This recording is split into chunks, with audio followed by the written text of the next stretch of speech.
The world is like a mirror.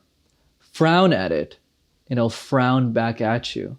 Smile at it, and it'll smile right back at you. Samuel Hébert. If I were to associate public speaking to an object, that object would probably be mirrors. No, not Justin Timberlake's famous single mirrors. I'm talking about the mirrors that we look at in the morning.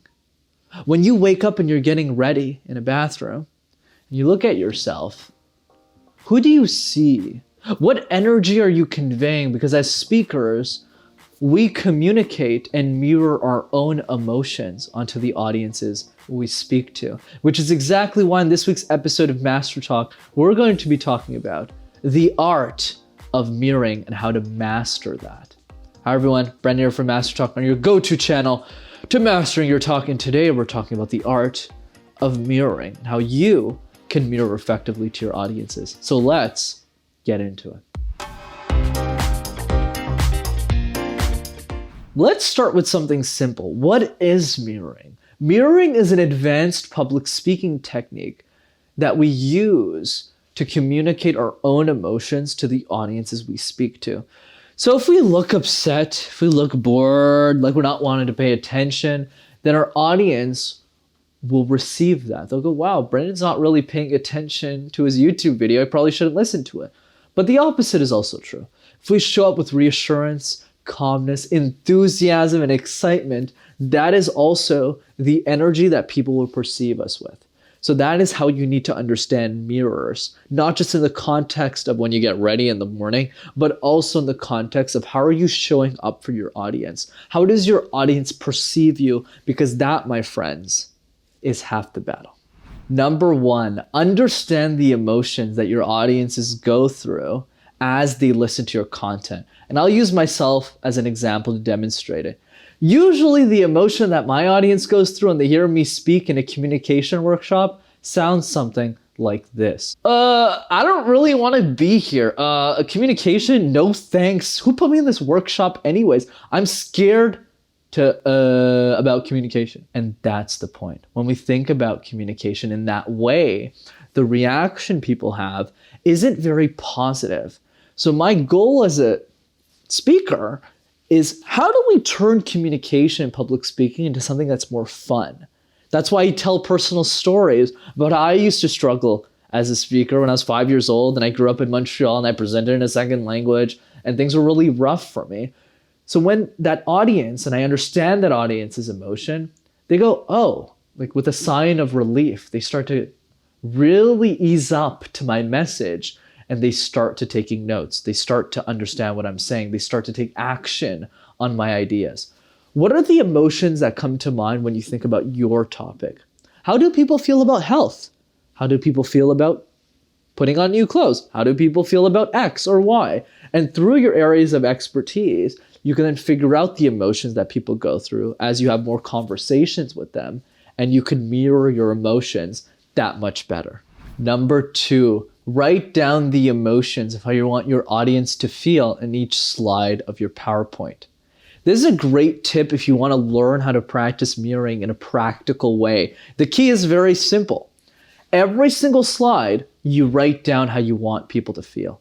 Do I want people to be inspired here or sad or reassured? And by writing those down, it gives you better indicators of how you should act across each of those slides.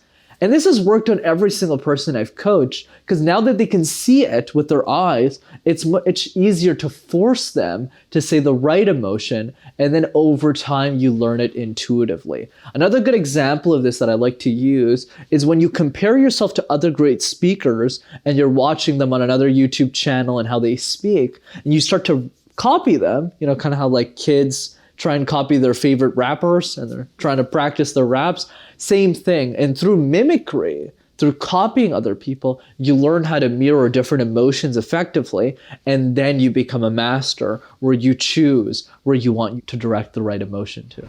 Number three, get rigorous feedback on how you mirror from really, really tough crowds. I'm not gonna lie, the reason I was successful was because a lot of people around me told me how bad I was at many of the presentations, that I just didn't do a great job with. They'd say, Brendan, your goal was to be exciting here and you're way too excited. Oh, Brendan, you're supposed to talk about a really sad story here and you looked really excited. So how you show up and how you mirror different emotions is very challenging. You need people in your circles who tell you when you're boring and uninterested and how to change those emotions so that you can convey the way that you speak better. And I'm no exception to this rule. When I started this YouTube channel and, coaching people and giving presentations, I used to think my goal was teaching people about communication. So I'd walk into a presentation and go, okay, this is all the 7 tips that you need to master and everything. But then after a couple of sessions, especially when a 6-year-old came up to me and said this, what's a CEO? And then when I looked at her, I just realized that, wait a second, I'm explaining all of my topics in a much too complex fashion. Like, what are people even understanding from my presentations? And it's from those lessons that I was able to learn how to mirror my energy and who I am a lot better. So it's through that feedback, through constant conversations with the people that you want to serve, that will tell you exactly how to mirror your emotions back to them. So go do that and use mirrors, not just for when you get ready in the morning, but for how you show up in the world. Remember, at the end of the day, mirrors are not just an object. They are the very thing that you are. So choose your emotions wisely. Don't choose boredom like most people do. Choose calmness, reassurance, enthusiasm, and excitement. And I promise you, if you choose those emotions, you will be successful in everything that you do.